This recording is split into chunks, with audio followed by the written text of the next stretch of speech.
नमस्कार। हिंदी की सुविख्यात कवियत्री महादेवी वर्मा जी ने कहा है कि नारी केवल मांसपिंड की संज्ञा नहीं है।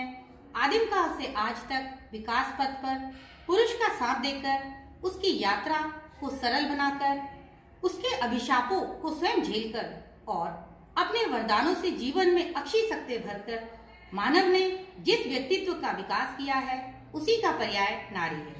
अंतर्राष्ट्रीय महिला दिवस की आप सबको हार्दिक शुभकामनाएं। हमारे शास्त्रों में नारी को शक्ति कहा गया है, पूजनीय कहा गया है। जहां नारी का सम्मान होता है वहीं ईश्वर निवास करते हैं।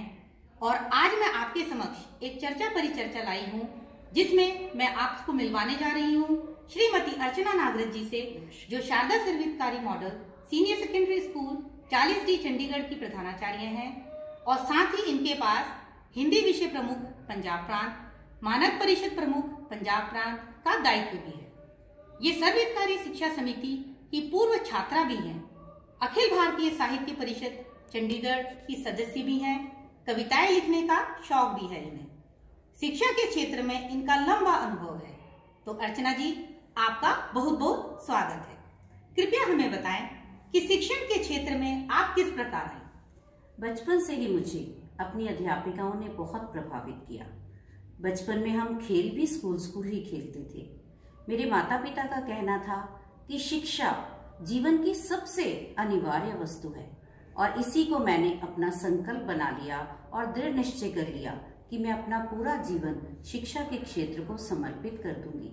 और मैंने यही कहा, शिक्षा है श्रेष्ठ साधना, मानव को देव बनाती है, उपयुक्त समय आने पर ईश्वर का साक्षात कराती है, ईश्वर का साक्षात कराती है। आपने बिल्कुल सही कहा कि शिक्षा मनुष्य की सबसे बड़ी जरूरत है और इसी के आधार पर मनुष्य कुछ भी कर सकता है।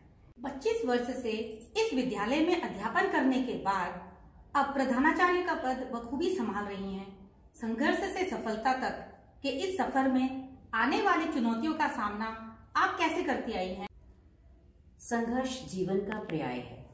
मैंने भी अपने जीवन की चुनौतियों का, विपरीत परिस्थितियों का सामना किया अपनों के सहयोग से। दूसरों के लिए जीना मुझे विद्या भारती ने सिखाया। अपने लिए तो सभी जीते हैं। मेरा स्टाफ, मेरा विद्यालय, मेरे माता पिता, मेरे बच्चे, सभी ने मेरा साथ दिया और फिर हम सब ने मिलकर संकल्प NGO की स्थापना की ताकि हम समाज के लिए कुछ कर सके। आज भी मैं जो कुछ भी कर पा रही हूँ वो सभी के सहयोग से ही संभव हो पाया है। बिल्कुल सही कहा आपने अर्चना जी। अगर अपनों का साथ हो तो जीवन की हर जंग जीती जा सकती है। एक महिला के लिए घर संभालना ही मुश्किल माना जाता है, पर आप विद्यालय, घर, NGO, मानक परिषद प्रमुख, सेक्सुअल हैरेसमेंट सेल मेंबर की विभिन्न जिम्मेदारियां बखूबी निभा रही हैं। ये सारी चीजें आप कैसे कर पाती हैं? अगर मन में कुछ करने की चाह हो, जज्बा हो, तो सब प्रकार की चुनौतियों का सामना आसानी से किया जा सकता है।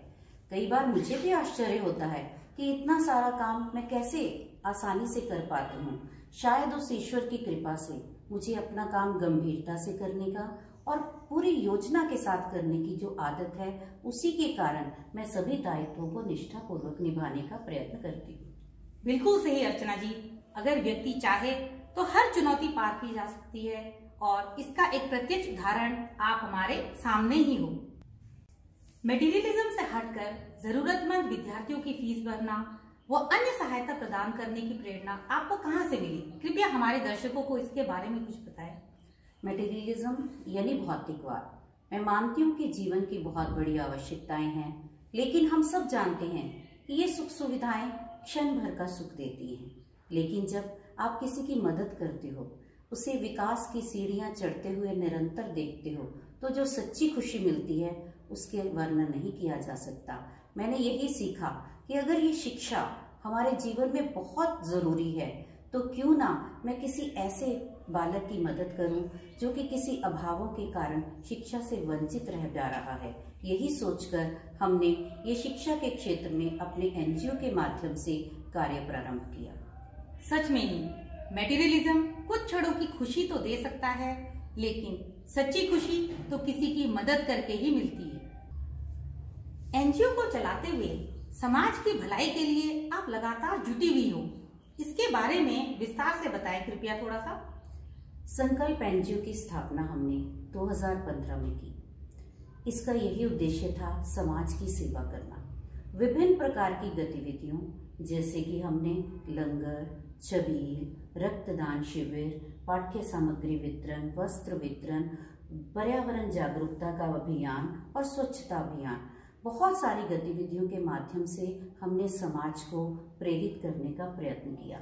और सबसे अहम संकल्प का जो अंग, जो कि कांसल में हमने संकल्प शिक्षा केंद्र की स्थापना की, जिसमें झुग्गी झोपड़ियों में रहने वाले लगभग 30 बच्चे निःशुल्क शिक्षा प्राप्त करते हैं। ये सब सोच मेरे स्वर्गीय पति श्री सुनील नागरथ जी की थी। हमने उसकी विचारधारा को इस संकल्प एनजीओ का मूल उद्देश्य बनाया। आज उसी के हेतु हम सभी सदस्य सहयोगी प्रयत्नरत हैं। इसके साथ ही प्रतिवर्ष मेरे सभी सदस्य 5 बच्चों की पूरे वर्ष की फीस भरने का प्रयत्न करते हैं और हर प्रकार की शिक्षण सामग्री उन्हें उपलब्ध करवाते हैं। धन्यवाद अर्चना जी। वास्तव में एक नारी ही विभिन्न दायित्वों का बड़ी कुशलता से निर्वाह कर सकती है, क्योंकि उसमें ममता भी है, सहन शक्ति भी है, अनुभव भी है और परिपक्वता भी है।